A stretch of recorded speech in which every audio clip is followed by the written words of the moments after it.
There we go.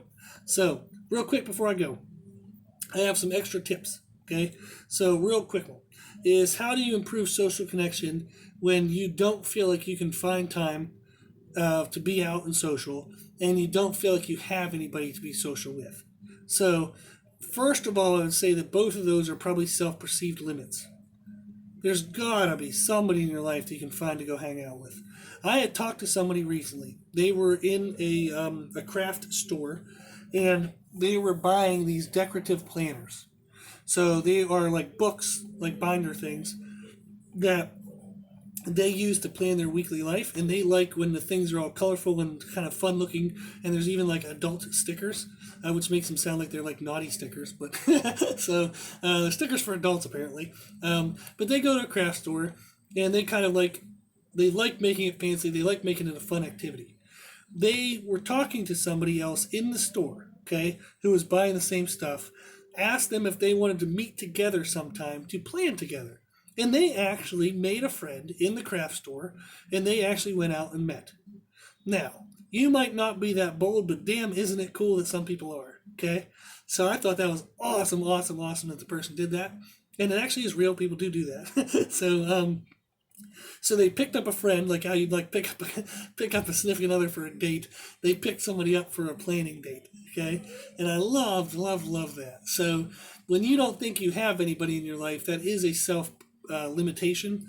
So next time you're in a grocery store, next time you're out doing anything, just be social, be happy, find somebody who has like a similar age or similar interest, and ask them if they want to hang out.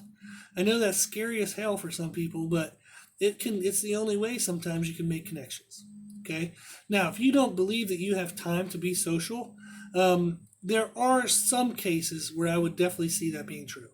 So maybe you're a single parent, and you're struggling with, like, you have somebody to watch your child when you're at work, but then it's hard to be able to ask them to watch your child whenever you just want to go be social. Okay. And often, if you have to pay a babysitter, it's like you have to give up freaking 2 hours of wage, what you just worked for, to try to get somebody to be a babysitter. So there are times where certain cases, or even temporary cases, where it will be hard to kind of find time and get out and do that. Okay. Now there are even ways around that. You can find neighbors, invite neighbors over. You can have a little, get together in the garage.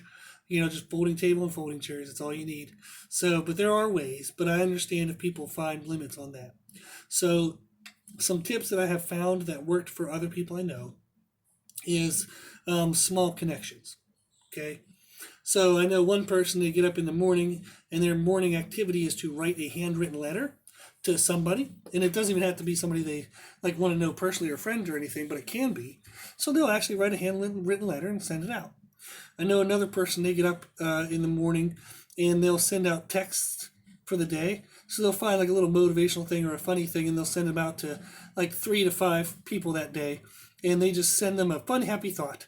And sometimes it leads to a little bit of texting here and there throughout the day. So they get a little bit of like a social connection outside of their normal connections.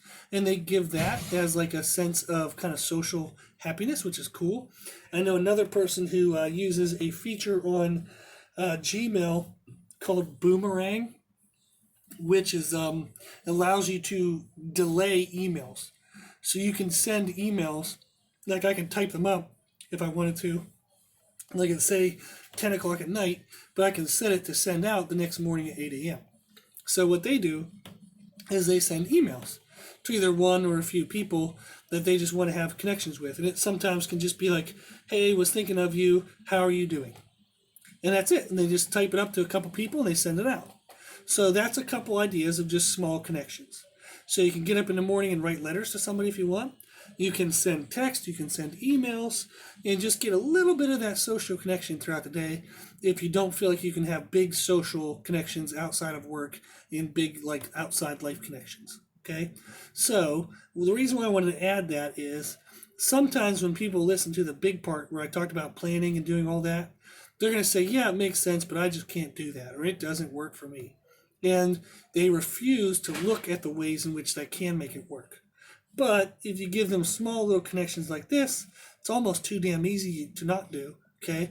And it can get the ball rolling, get them started, get them a little bit of social health, and then maybe all of a sudden they find motivation to work through those obstacles that might be in their way.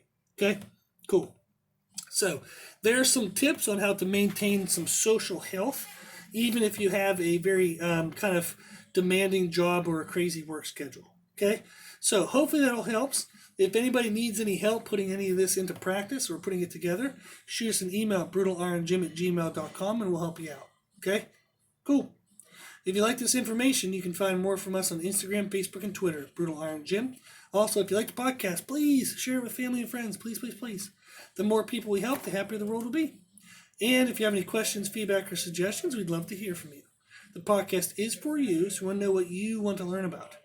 And you can tell us at our email, brutalironjim@gmail.com. Okay? As always, I hope this was helpful, and thank you for listening.